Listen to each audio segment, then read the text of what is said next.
You know I told you not to come here. The voice of my mother-in-law, Eleanor, echoed from the ballroom speakers. All 150 guests froze. The faces of the mistress's parents turned ashen. My own mother-in-law couldn't even rise from her chair.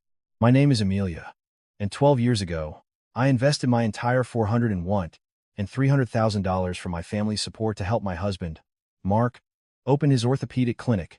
For 12 years, I managed every aspect of the business. I even nursed his parents through their illnesses. But my husband had been having an affair for the past 2 years with his head nurse. My mother-in-law had lied to the mistress's parents, telling them I had died in a car accident. She had me plan this entire 75th birthday gala for her, only to forbid me from attending on the day itself. But I had personally invited the mistress's parents to be here, and I had recorded my mother-in-law's lies. And now, that recording was filling the grand ballroom. What on earth was happening? Before our story begins, if you could hit the subscribe and like buttons and leave a comment telling us where you're listening from, we'll send a little bit of happiness your way. It was a September evening in 2024. Amelia was working late, alone in the office of Thorne Orthopedics. Under the fluorescent lights, the only sound in the empty clinic was the soft tapping of her fingers on the calculator. Reconciling the month-end accounts was always her job. In 12 years of marriage, 12 years since the clinic opened, her husband had never once looked at the ledgers. He handled the patients, she handled the business. That was the unspoken rule of their marriage. Amelia was meticulously checking the lines on the clinic's credit card statement on her computer screen. Pharmaceuticals, medical equipment leases, staff salaries, utilities, the familiar list of expenses scrolled by. Then, her eyes stopped on one particular line. Upper East Side condominium. Management fee. $1,800. Month. Auto debit. Amelia's brow furrowed slightly. This was not a clinic-related expense. She scrolled up the statement. The same charge was there, every single month, without fail. She went back a year, then 2 years. For 24 months, a total of over $40,000 had been funneled to this condo. Amelia paused, thinking. She vaguely remembered Mark mentioning he had bought some real estate as an investment, but a monthly fee of $1,800. That was outrageously high, even for a luxury building. It wasn't a management fee. It was closer to what someone would pay for utilities and services while living there. That night, back in their home, Amelia cautiously brought it up with her husband. Honey, do we own a condo on the Upper East Side? Mark, lying on the sofa scrolling through his phone, looked up. His expression was unreadable. Oh, that. Yeah, I picked it up as an investment. Why? The monthly fees seem a little high. Is it vacant? Are you not renting it out? Mark's eyes went back to his phone, his tone dismissive. It's hard to find good tenants these days. I'm just holding on to it until the market picks up. Don't worry about it. His nonchalance bothered her. It was too casual. Over $40,000 had been spent, and he didn't even flinch. But Amelia didn't press him further that night. This was the man she had spent 12 years with. The hope that she was wrong was stronger than her suspicion. But the condo gnawed at her. It popped into her head as she tried to sleep, as she ate her meals. The address echoed in her mind. After a few days, the uneasy feeling wouldn't go away. Finally, Amelia decided she had to see it for herself. A week later, she used a clinic errand as an excuse to leave work early and drove into Manhattan. The navigation system led her to a sleek, high-rise residential tower. As she stepped into the lobby, the gleaming marble floors reflected the light. Her heart began to pound. Why am I so nervous? I'm just checking on my husband's empty investment property. She took the elevator to the 15th floor and walked down the quiet, carpeted hallway to apartment 1507. A small, brass mail slot was built into the door. Amelia casually glanced inside. In that instant, her heart stopped. Inside the mail slot, 2 names were clearly printed on the labels for mail delivery. Dr. Mark Thorne. And right next to it, another name. Sarah Hayes. Sarah Hayes. There was no way Amelia didn't know that name. She was the head nurse, the one who had been with the clinic since the day it opened. A woman she had worked alongside for 12 years. They exchanged Christmas gifts, sometimes worked late together discussing clinic matters. That woman, Amelia froze, her body going cold. Her legs felt weak, and she had to lean against the wall to support herself. Her mind went completely blank. No way. It can't be. It can't. The words repeated in her head. Her hands started to tremble, her breathing shallow and fast. The hallway lights suddenly felt blindingly bright. She clamped her hands over her mouth, terrified that a sound, a scream, a sob would escape. She didn't know how long she stood there. When she came to her senses, she was already outside the building. She had no memory of taking the elevator down. The cool night air hit her face, and the city's neon signs blurred before her eyes. Once in her car, Amelia couldn't bring herself to start the engine. Her hands were shaking too violently to grip the steering wheel. She caught a glimpse of her own face in the rearview mirror pale, her eyes wide and red-rimmed.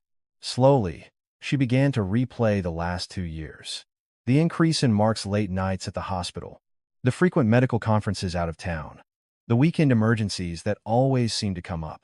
All the pieces of the puzzle started to click into place with horrifying clarity. Amelia rested her forehead on the steering wheel and closed her eyes. Her 48 years of life, her 12 years of marriage, it all felt like it was crumbling in an instant. But she didn't cry. She couldn't. Rage was surging up, hotter and more powerful than sorrow. A molten fire was rising from the pit of her stomach. She slowly lifted her head and stared at her own reflection in the rearview mirror. The panic in her eyes was gone. In its place was a cold, hard glint. "I need to be sure," she whispered to herself. The time for it can't be was over. It was time to face the truth. She turned the key. The engine purred to life. The car began to move, driving slowly into the darkness and toward the truth. That night, Amelia couldn't sleep. Lying in bed, staring at the ceiling, the memories of the last 12 years played out like a movie. It was the spring of 2012. At 36, Amelia was working in the finance department of a large corporation. She had married late, to the mixed relief and concern of her friends.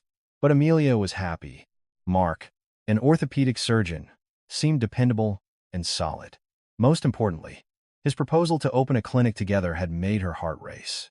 "With your background in finance, you could run the business side perfectly," he had said. "I'll focus on the patients, and you'll manage everything else." Amelia had nodded enthusiastically. She loved the idea of building something together, of being true partners. She cashed out her 401k, which she had built up over 7 years, $80,000. It wasn't enough. She drove to her father's home in rural Iowa. Her heart was heavy as she walked the narrow path between the cornfields to his farmhouse. "Dad, I'm so sorry to ask this." Her father said nothing, simply taking her hand. It was a rough, calloused hand, the hand of a man who had worked the land his entire life. "We'll sell the back 40 acres, he said. "Your happiness is all that matters." He sold the piece of the family farm that had been passed down for generations. It brought in $220,000. That money, combined with her retirement savings, became the $300,000 seed money for the clinic. It was everything they had. Amelia understood the weight of that sacrifice. It was her father's land, his life, his legacy. She vowed to make it a success. The work of opening the clinic fell entirely on her shoulders. From selecting contractors for the build-out to negotiating equipment leases, posting job listings, and setting up vendor accounts, Amelia handled it all while Mark focused on his medical preparations. She arrived at the clinic at 5 a.m. and didn't return home until after 11 p.m. There were no weekends, no holidays. For the first 2 years, Amelia didn't take a single day off, and the clinic thrived. The patient roster grew, revenue increased, and they hired more staff. Amelia was the clinic manager, the bookkeeper, the HR director, and the office manager all rolled into one. She had no official title, but every operational detail passed through her hands. But her duties didn't end at the clinic. There were her in-laws. Shortly after they were married, her father-in-law had a massive stroke. Amelia spent the next 40 days at his hospital bedside, juggling her responsibilities.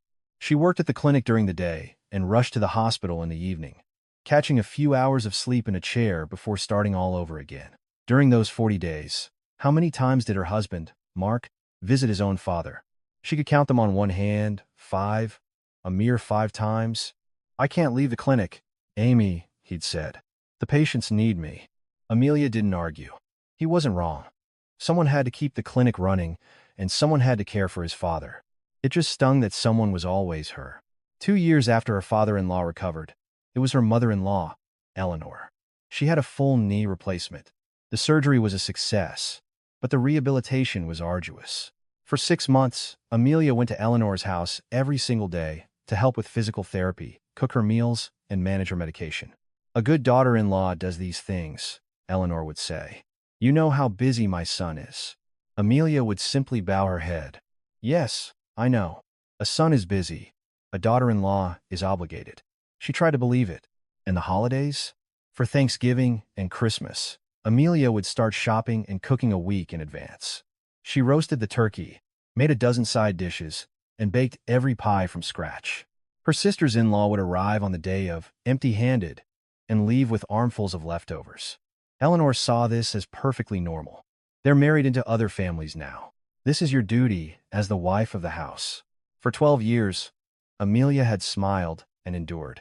But now, staring at the dark ceiling, she suddenly realized what she had been enduring it all for. Amelia shot out of bed and went to her home office. She rummaged through a filing cabinet and pulled out a manila folder. Inside were the clinic's incorporation documents.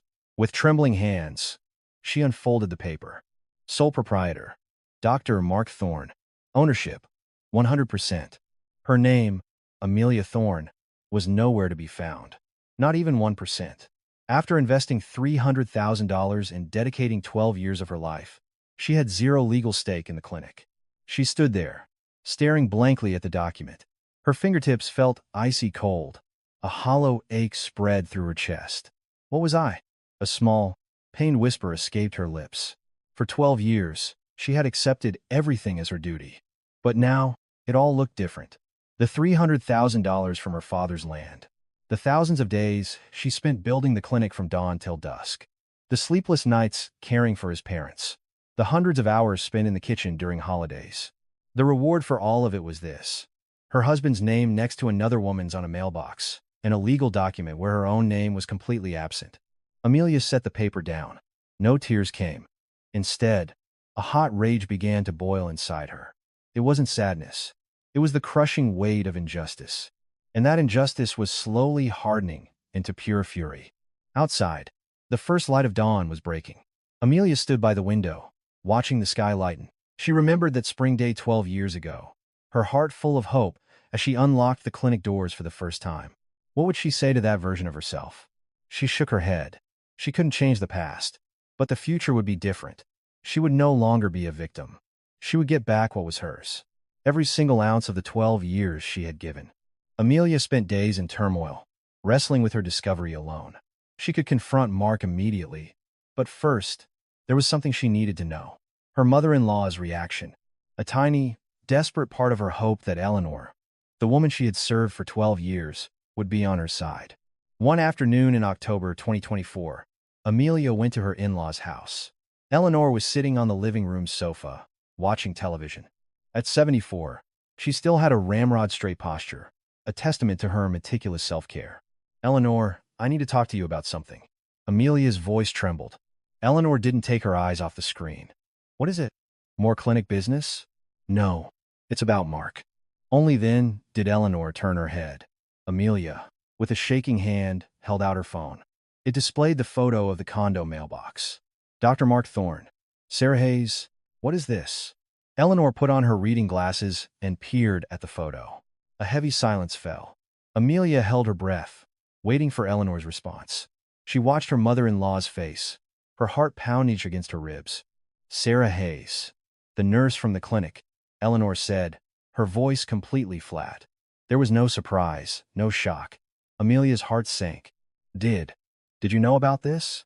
Eleanor handed the phone back to Amelia and sighed. It was a sigh not of shock, but of annoyance. So what if a man strays a little? They all do. Amelia couldn't believe her ears. She felt as though the floor had dropped out from under her. What are you saying? Mark has been living with another woman for 2 years. And? Did he stop providing for you? Did he hit you? What's the big deal?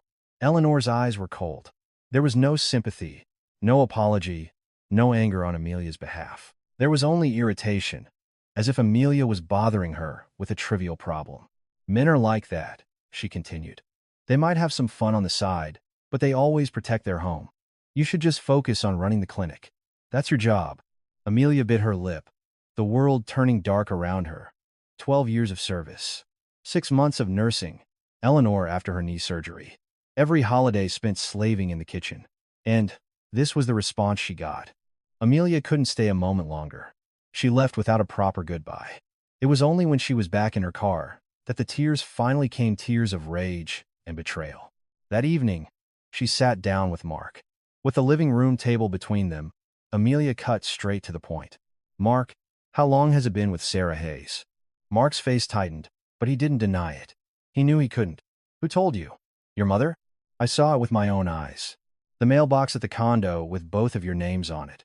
Mark was silent for a long time before letting out a heavy sigh. It was a sigh laced more with irritation than remorse. "Look, Amelia, I was so buried in work at the clinic. I was lonely." Amelia stared at him in disbelief. Who had pushed him to focus only on work? Who had taken on every other burden so he could do just that? "My working at the clinic is the problem? You're the one who asked me to. You said you would handle the patients if I handled the business. I trusted you, and I gave you 12 years of my life. That's what I mean. It was all work. You never paid any attention to me." Mark refused to admit any fault. Instead, he twisted it, blaming her. Her 12 years of dedication to their shared dream had become her crime. Amelia took a deep breath. She realized there was no getting through to him. "I want a divorce." The words hung in the air, instantly chilling the room. Mark's eyes widened. "What?" "I said, I want a divorce. I can't live like this anymore." Mark let out a cold, mocking laugh. "A divorce? Fine. But you should know, you'll walk away with nothing." "What are you talking about? Have you seen the clinic's incorporation papers? Is your name on them?" "No. If you divorce me, you get nothing." Amelia's hands began to shake. She already knew her name wasn't on the documents, but hearing the words come from her husband's mouth felt like a knife twisting in her gut. A few days later, Eleanor called. "Amelia, I heard about this divorce nonsense. Have you lost your mind?" "Eleanor, I'm serious." "Serious about what? What will you have after a divorce? You'll be thrown out with nothing. You understand?" Her voice was sharp, threatening. "The clinic isn't in your name. The house is in Mark's name. You own nothing. If you stay quiet, we'll at least make sure you're taken care of. Don't make this a bigger deal than it needs to be." The line went dead. Amelia stared at the dark screen of her phone. The next day, Mark placed an envelope in front of her. "Here's $100,000. Take it and go quietly. Let's end this amicably." Amelia looked at the envelope. $100,000. Was that the price of her 12 years? After investing $300,000, dedicating over a decade of her life, caring for his parents, and sacrificing everything, the price was a mere $100,000. She pushed the envelope back across the table. "No." "What? $100,000 isn't enough? My 12 years are not for sale at that price."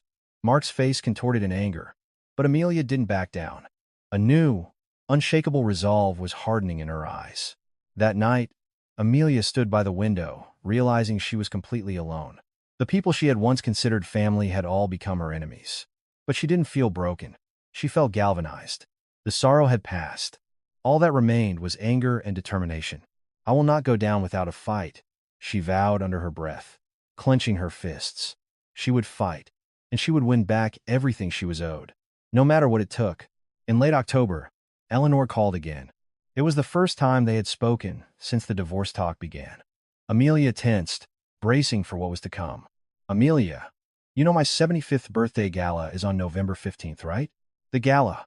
It was the Diamond Jubilee Eleanor had been planning for months, an event Amelia was, of course, in charge of organizing. Despite the turmoil, she had continued with the preparations, booking the hotel ballroom, sending invitations, planning the menu. The logistics were still her responsibility. "Yes, Eleanor. I'm handling the preparations." "Good."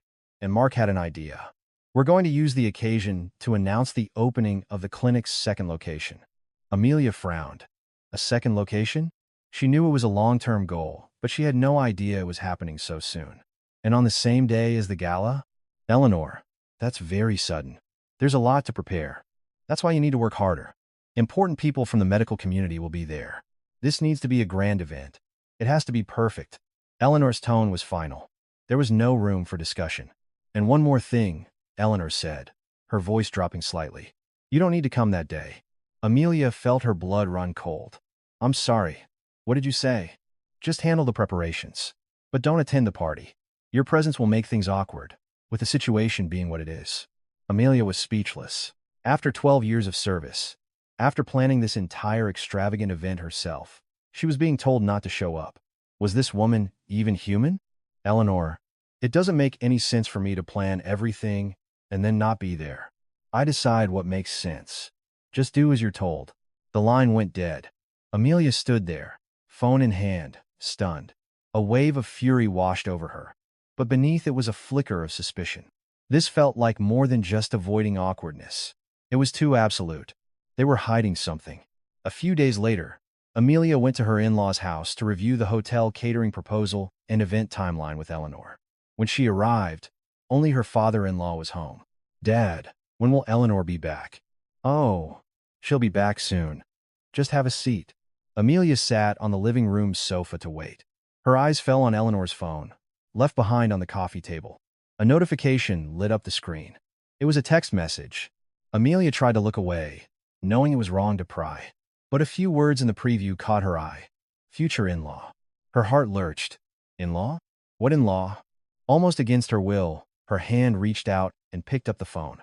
It trembled as she unlocked it. She knew the passcode. The message thread opened. It was a conversation between Eleanor and someone saved as Sarah's mother. As Amelia read, the color drained from her face.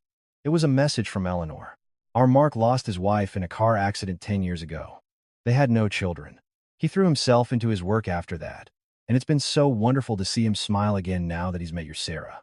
Amelia felt like she couldn't breathe. Lost his wife in a car accident 10 years ago? She was alive, standing right there, and her mother-in-law had declared her dead. With trembling fingers, she scrolled up, reading more. Sarah is really Mark's first true love. They've been together since the clinic opened. You could say it's a love. 12 years in the making. 12 years in the making. Did Eleanor not remember what Amelia had done for those 12 years? Building the clinic, caring for them, sacrificing everything? She kept reading. The day after the gala, November 16th, was scheduled for a formal meeting between the two families. It was to be the official engagement meeting between the Thorns and the Hayeses. Suddenly, it all made sense. The reason she was banned from the gala. They couldn't risk Sarah's parents seeing her. It would be rather inconvenient for the wife who supposedly died 10 years ago to show up alive and well. Amelia put the phone down, her hands shaking too much to hold it. Her legs gave out, and she sank back onto the sofa. 12 years. For 12 years, she had been the daughter-in-law of this family. She had used her father's legacy to fund their son's dream. She had nursed them back to health. And in return, they had erased her. They had literally made her a ghost. Tears streamed down her face. Tears of rage, of utter disbelief. But as she cried, something inside her turned to ice. The sadness vanished, replaced by a cold, hard resolve. The sound of the front door opening broke the silence. Eleanor was home. Amelia quickly wiped her tears and stood up. "Oh, you're here. When did you get here?" Eleanor's voice was as indifferent as ever. Amelia forced a calm expression. "Just a moment ago. I brought the hotel proposal for you to review." "Fine, leave it on the table. I'll look at it later." Eleanor walked past her, picked up her phone from the coffee table, completely unsuspecting. She had no idea what Amelia had just seen. Amelia said a brief goodbye and left. Once she was back in her car, she finally let out the breath she'd been holding. Her heart was hammering against her ribs, but her mind was surprisingly clear. The rage had focused her, bringing everything into sharp relief. They had lied to Sarah's parents. They had killed her off. They had planned an engagement meeting for the day after the party she was forbidden to attend. It was all a calculated plot to erase her and install Sarah as the new Mrs. Thorn, to nullify her 12 years of sacrifice. Amelia gripped the steering wheel, her knuckles turning white. "They declared me dead," she whispered. As she said the words, one final tear fell. And that was it. There were no more tears left, only a cold, unwavering determination. If they wanted her to be a ghost, then she would haunt them.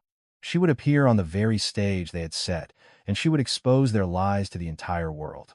She started the engine. A plan was already forming in her mind. The gala, November 15th, 150 guests, including prominent figures from the medical community. The very place she was told not to go. She would be there, and she would reveal everything. That she was alive, that she had built that clinic with her own sweat and blood, and that these people were nothing more than shameless liars. But she couldn't just rush in fueled by emotion. That would be playing into their hands. She needed proof.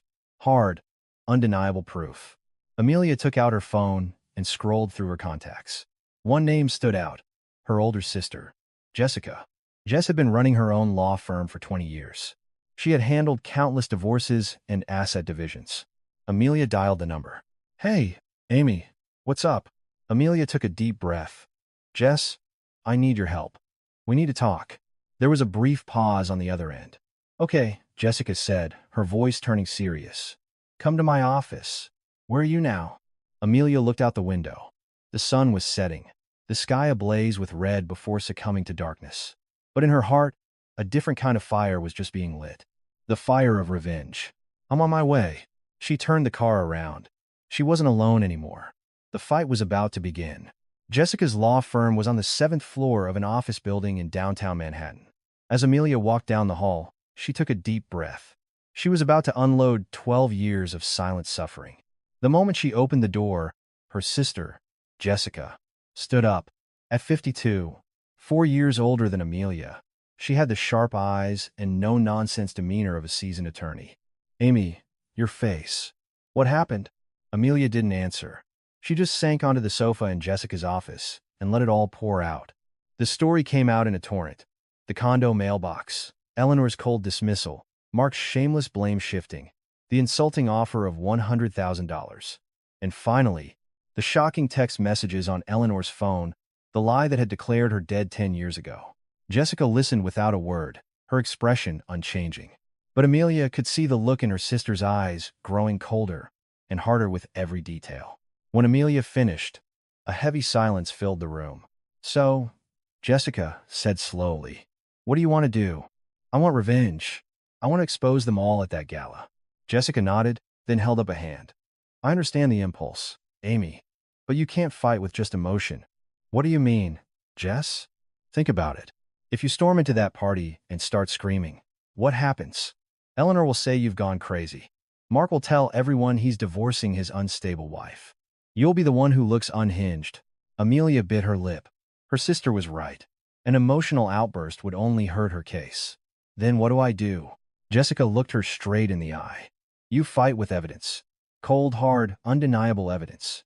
She stood up and opened a file cabinet, pulling out a thick binder. I've been doing this for 20 years, Amy. I've seen hundreds of cases like this. And you know what I've learned? Amelia shook her head. The people who fought with emotion usually lost. But the ones who meticulously gathered their evidence, they won. The court isn't moved by tears. It's moved by paperwork. Jessica's words hit Amelia like a thunderbolt. It's moved by paperwork. For some reason, that gave her strength. Now, you're going to do exactly as I say. Don't miss a single step. Jessica picked up a pen and started writing on a legal pad. First, proof of your initial investment. You said you put in $80,000 from your 401k, right? Get the statements showing the withdrawal. And the $220,000 from Dad selling the farmland? Find the wire transfer records, any loan agreements we drew up at the time. Amelia nodded. Those records had to be somewhere. Second, proof of your contribution to the business. You need to prove you were the one actually running the clinic. Do you have emails with vendors, equipment suppliers, contractors? Yes. All of it. The leases, the supply contracts, the renovation plans, it was all done through my email. Perfect. Print every single one. Did you handle hiring?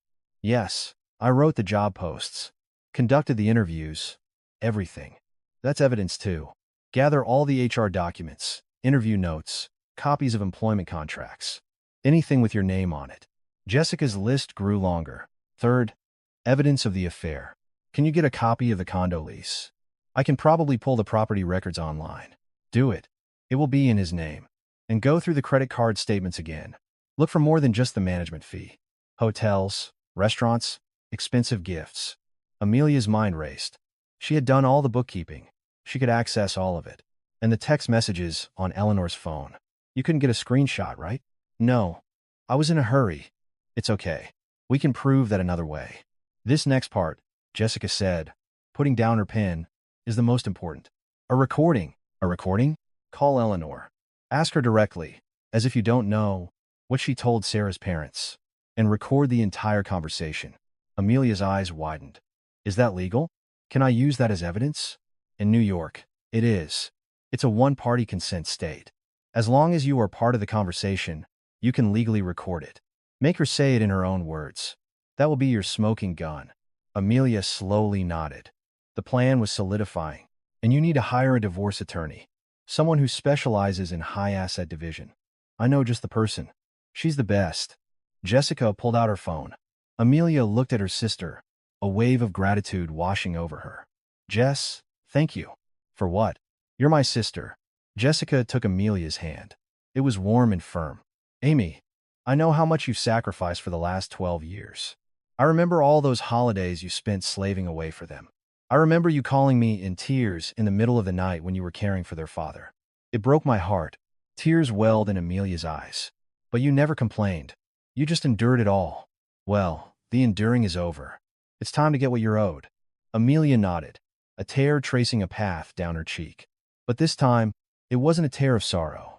It was a tear of strength. A few days later, Amelia met with the attorney Jessica recommended. She was a sharp, composed woman in her mid-40s. Amelia laid out the whole story and presented the documents she had gathered so far. The attorney reviewed everything meticulously. You prepared well, Amelia. With this, we can easily prove your material contribution to the marital assets. How much of a settlement do you think I can get? It depends on the final valuation of the clinic. But with this level of contribution, we can argue for at least 40%. We can also file for significant punitive damages for the infidelity. And that lie your mother-in-law told? Can we use it? Absolutely. If you get that recording, it will be invaluable. It proves she actively conspired to conceal the affair, which will weigh heavily in our favor. Leaving the lawyer's office, Amelia knew what she had to do. The gala was just over a week away. The recording was the key to everything. She stood on the sidewalk, the cold November wind whipping around her. She pulled out her phone and looked at Eleanor's name in her contacts. Her finger trembled, but she wasn't afraid. She wasn't alone anymore. She had her sister. She had a lawyer. And most importantly, she had 12 years of evidence on her side. It's time, she thought. The cold wind felt invigorating. Her eyes burned with a new fire. The fire of retribution was roaring to life. November 10th, 2024. 5 days before the gala. Today was the day. The day she had to make the calls and get the recordings. Amelia sat on her living room sofa, staring at her phone. She had already installed and tested a recording app. Technically, she was ready. But emotionally, it was another story. Her palms were sweating, her heart thumping.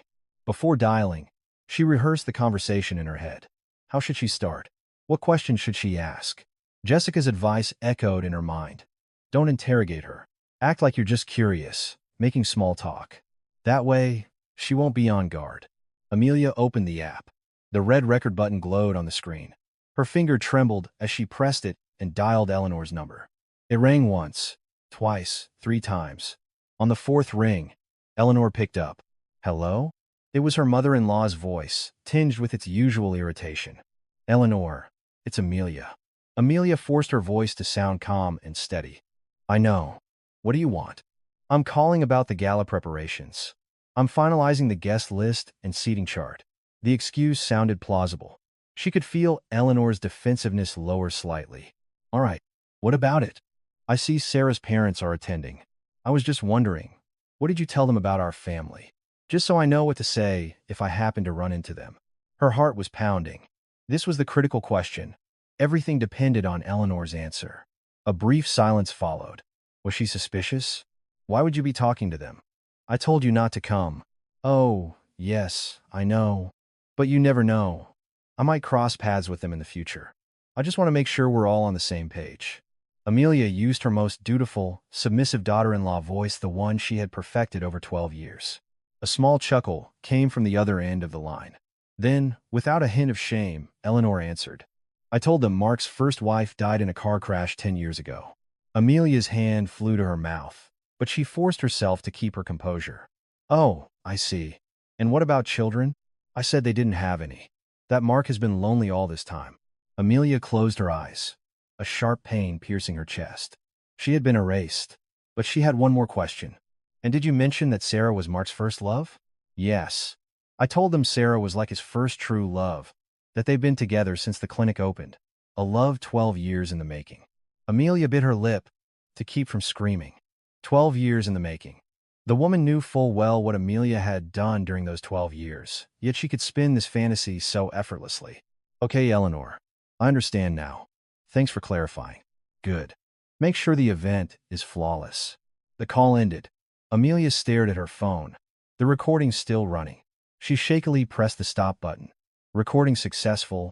3 minutes. 47 seconds. She played it back. Eleanor's voice was crystal clear. I told them Mark's first wife died in a car crash 10 years ago. I said they didn't have any. I told them Sarah was like his first true love. A love 12 years in the making. She put the phone down and buried her face in her hands, her shoulders shaking with silent sobs. But she wasn't done yet. She had one more call to make. She started a new recording and dialed Mark. He answered on the second ring. What? His voice was clipped and annoyed. I'm calling about the gala. I have a question. What is it? I'm busy. Have you told Sarah's parents about me? That I'm your wife? A pause. What are you talking about? Do they know you're a married man, Mark? He let out an exasperated sigh. My mother said it was better not to mention it, to avoid complications. So, they have no idea I exist? We're getting a divorce anyway. Amelia. Why does it matter? That was all she needed. His own words, admitting his complicity. So, to be clear, Sarah's parents think you're a widower? Why is that so important? It's all going to be sorted out soon. Okay. I understand. She hung up. Recording successful. 2 minutes, 12 seconds. She now had 2 audio files. Proof that Eleanor had orchestrated the lie and that Mark had knowingly gone along with it. She immediately uploaded them to a secure cloud drive and sent copies to her sister. A few minutes later, Jessica replied. Perfect. This is more than enough. Time for the next step. Amelia put her phone down. She had the evidence. She should have felt triumphant, but instead, a profound sadness washed over her. These people, whom she had considered family for 12 years, had not just betrayed her, they had annihilated her existence. She closed her eyes. There was no turning back now. The moment she pressed record, she had crossed a line. All she could do was move forward. She opened her eyes, a single tear rolling down her cheek. She didn't wipe it away. It would be her last tear for them. She stood up. The gala was in 5 days. She had one more preparation to make. A very special invitation to send. The next day, Amelia sat at her computer. She needed to find the address of Sarah's parents. She opened Instagram and searched for Sarah Hayes. It was easy to find her profile. Amelia scrolled through Sarah's feed, photos of vacations, fancy dinners, and daily life. Among them were pictures with Mark, the two of them smiling, arm in arm. Amelia's stomach clenched, but she pushed the feeling aside. She kept scrolling until she found a pose from the previous Thanksgiving. It was a picture of Sarah with her parents in their home. In the background, a shipping box was visible. Amelia zoomed in. The address was blurry, but she could make out one word: Cleveland, Ohio. She searched further. A birthday post for Sarah's mother tagged a restaurant, a well-known steakhouse in a Cleveland suburb. The pieces were coming together. Then she remembered something her sister had said. She called Jessica. Jess, I think they live in Cleveland. Is there any way to get an exact address? Hold on, Jessica said. Isn't Sarah a clinic employee? Her emergency contact information should be in her HR file. Of course. Amelia managed all the HR records. She drove to the clinic and retrieved Sarah's file. Under emergency contact, there it was, her father's name, and a complete address in Shaker Heights, Ohio. That evening, Amelia designed an invitation. It wasn't the standard gala invitation. It was special. Using an elegant template with gold lettering, she wrote the text. You are cordially invited to celebrate the 12th wedding anniversary of Dr. Mark Thorne and Amelia Thorne, the 12th anniversary of Thorne Orthopedics, and the 75th birthday of Mrs. Eleanor Thorne. The wedding anniversary was listed first, in the largest font. The next morning, she went to the post office and sent the invitation via certified mail to Sarah's father in Ohio. The clerk handed her the receipt. Holding it, Amelia felt a strange sense of liberation. The die was cast. 2 days later, the storm hit. Her phone rang. It was Eleanor. What in God's name have you done? She shrieked. What are you talking about, Eleanor? You sent an invitation to Sarah's parents. A 12th wedding anniversary invitation. Are you insane? Amelia's voice was calm. I simply sent them the truth. Mark and I have been married for 12 years. That's a fact. This isn't the time for games. Do you have any idea what a mess you've made? I'm not the one who made the mess, Eleanor. You are. You're the one who lied to them and told them I was dead. The line went silent for a moment. How? How did you know that? I know everything. Eleanor's tone shifted. Amelia, let's just end this quietly. I'll give you the $100,000. No, I'll give you $150,000. Just pretend the invitation was a mistake and don't come to the gala. Amelia laughed, a bitter, hollow sound. So my 12 years are worth $150,000? How much do you want? $200,000. Will that do it? This isn't about money, Amelia said, her voice turning to steel. It's about getting what I'm owed, a fair share for 12 years of my life. And that's not a number you get to decide. She hung up. An hour later, Mark called. Amelia, Mom told me.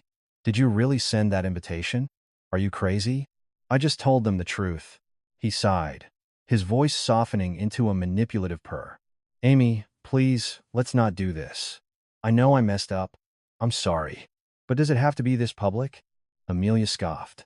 He wasn't sorry for what he did. He was sorry he got caught. Save it, Mark. She ended the call.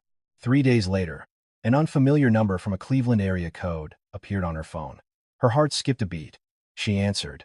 Hello? Is this Amelia Thorne? It was the voice of a woman in her 60s. Yes, it is. Who is this? This is Sarah Hayes' mother. Amelia's heart dropped. The woman's voice was trembling with a mix of anger and confusion. I received your invitation. I'm very confused. I'm so sorry to ask, but could we please meet? I need to understand what's going on. Amelia hesitated for only a second. Yes, let's meet. I can take a train to New York tomorrow. Could we meet somewhere near Grand Central? Yes.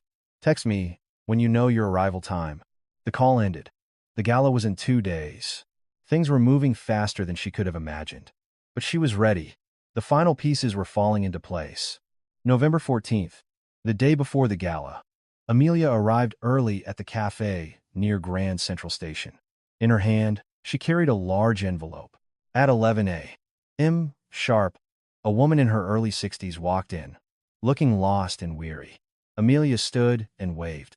Are you Mrs. Hayes? The woman nodded and slowly approached the table. I can't believe I'm here. Mrs. Hayes said, her voice barely a whisper. When I saw a 12th wedding anniversary on that invitation, I thought it had to be some kind of cruel joke. It's not a joke. It's the truth. Amelia opened her envelope and laid a document on the table. This is our marriage certificate, filed on March 15th, 2012. We've been married for 12 years. Mrs. Hayes picked up the certificate with a trembling hand, her face growing paler as she read. So, Dr. Thorne is a married man? He has been this entire time? Yes. We opened the clinic together and have lived together as husband and wife for 12 years. Amelia then showed her a small photo album pictures from their wedding, the clinic's grand opening, family holidays, vacations, 12 years of a shared life. Mrs. Hayes' eyes filled with tears. We had no idea. His mother, Eleanor, she told us his first wife, died in a car crash 10 years ago, that they had no children. I have a recording of her saying that. Amelia played the audio file. Eleanor's voice filled the quiet corner of the cafe. When it finished, Mrs. Hayes buried her face in her hands, her shoulders shaking. We've been completely deceived, she sobbed. Yes, Amelia said softly. I was deceived, and so were you. After a few moments, Mrs. Hayes looked up, her eyes red but clear. To be honest, when I first got the invitation, I was angry. But the more I thought about it, the more it felt wrong. That's why I came. I had to know the truth. I'm not angry at you, Mrs. Hayes, Amelia said. You were a victim in this too. But I felt you deserved to know the truth. Mrs. Hayes nodded, then asked the question that was clearly tearing her apart. Did our Sarah know that he was married? Amelia looked her straight in the eye. She knew. She's worked at the clinic since the day it opened. I was there, as his wife, for 12 years. It was impossible for her not to know. A look of profound pain crossed Mrs. Hayes' face.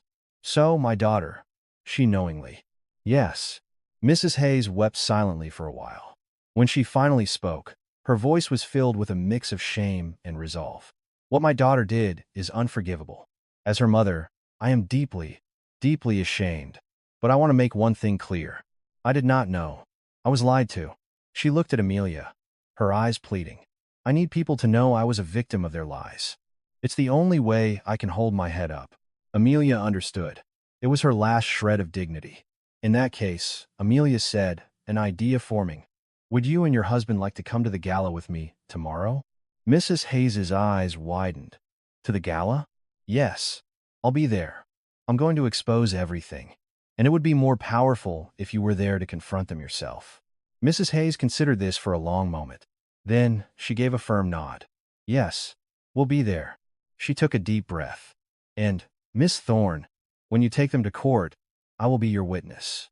I will testify to every single lie they told us. Amelia felt a lump form in her throat. Thank you, she whispered. Don't thank me, Mrs. Hayes said with a wry, sad smile. We victims have to stick together. Just then, her phone rang. She looked at the screen. It's Sarah, she answered, her voice suddenly cold.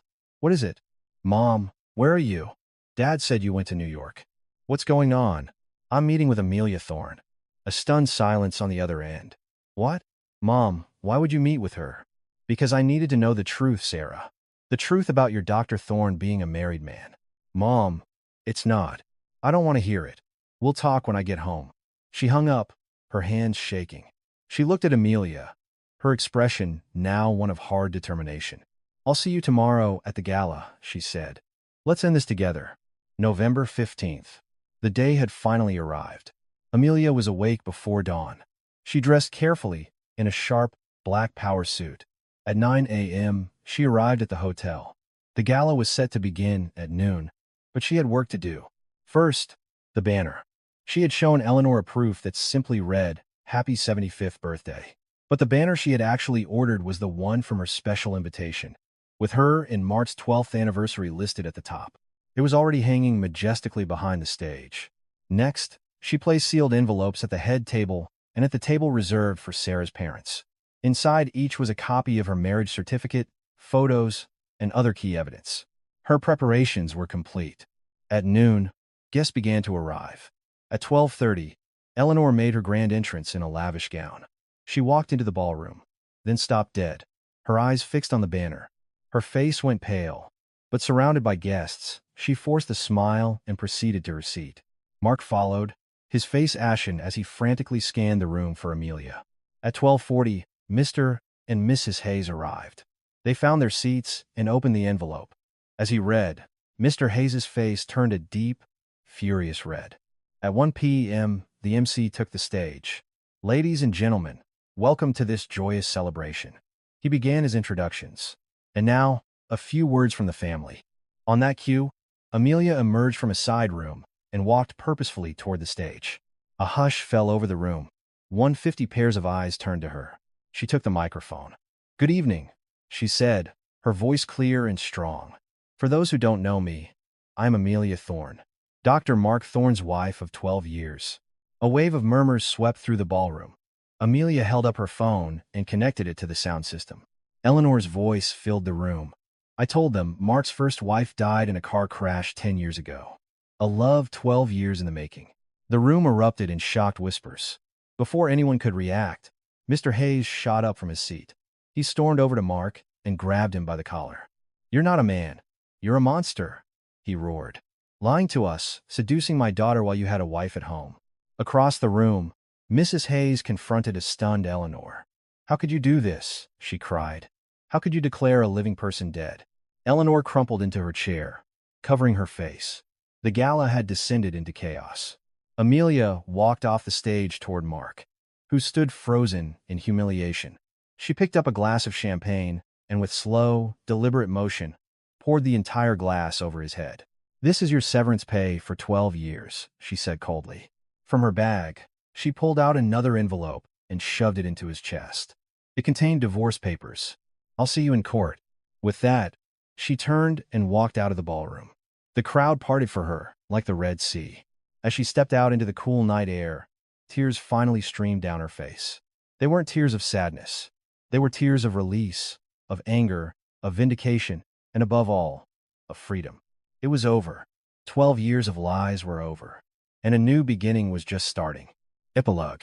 The legal battle was long, But with the mountain of evidence and the powerful testimony of Mrs. Hayes, the outcome was never in doubt. 16 months later, the court awarded Amelia 40% of the clinic's assets valued at $800,000 plus an additional $250,000 in punitive damages. The judge's ruling explicitly recognized her substantial material contributions to the formation of the marital assets. Her 12 years of work had finally been validated. After the divorce, Mark's life unraveled. His reputation was destroyed, patients left in droves, and the second clinic never opened. His relationship with Sarah crumbled under the weight of the scandal, and she eventually left town. Eleanor became a social recluse, her precious reputation in tatters. Amelia, however, flourished. With her settlement, she started a business she was passionate about, a high-end senior home care agency called Amelia Care. Her personal experience caring for her in-laws gave her a unique insight that made the business an immediate success. A year later, she met David Chen, the CEO of a mid-sized pharmaceutical company who was looking to invest in the home care sector. He was a kind, intelligent man who had lost his own wife to illness a decade earlier. They bonded over their shared histories of loss and rebuilding. "Your past 12 years weren't a waste," he told her once. "They weren't just hardship. They were experience. They made you who you are." It was the first time anyone had framed her sacrifice not as suffering, but as strength. In May of 2028, Amelia and David were married in a small, beautiful ceremony in Napa Valley. On a crisp autumn day, Amelia stood before the grand opening of the third branch of Amelia Care. David stood beside her, his arm around her shoulder. She looked up at the sign, her name shining brightly in the afternoon sun. 12 years ago, she had stood at a different grand opening, her name nowhere to be seen. But this was different. "This time," she said with a smile, "this is truly mine." The wind blew. The sun felt warm on her face. At 52, she knew her life wasn't ending. It was just getting started. Her real life.